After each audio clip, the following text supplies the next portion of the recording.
आसंता 4 दिन जाए राज्य में हेबो प्रबलरू अति प्रबल वर्षा। उपकूल ओडिशा समेत उत्तर एवं आभ्यंतरीण ओडिशा रे अति प्रबल वर्षा नहीं पूर्वानुमान करिछि आंचलिक पाणीपाग केन्द्र। उत्तर बांग्लादेश एवं एहर आखपाखरे एक लघुचाप क्षेत्र सक्रिय रहितिबा बेले झारखंड एवं एहर आखपाख अंचल रे एक घूर्णी बलय सक्रिय रहिछि। यासह उत्तर बंगोपसागर एवं आखपाखरे आउ एक घूर्णी बलय सृष्टि होइछि। प्रभाव रे सारा राज्य रे वर्षा लागि रहिछि। आज प्रबलरू अति प्रबल वर्षा नेई केन्दुझर एवं मयूरभंज को ऑरेंज अलर्ट जारी करा जाइछि।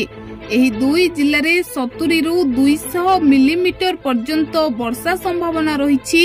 सेपटे प्रबल वर्षा नेई बालेश्वर, भद्रक, केन्द्रापड़ा, जगतसिंहपुर, गंजाम, गजपति, सुंदरगढ़ एवं झारसुगुड़ा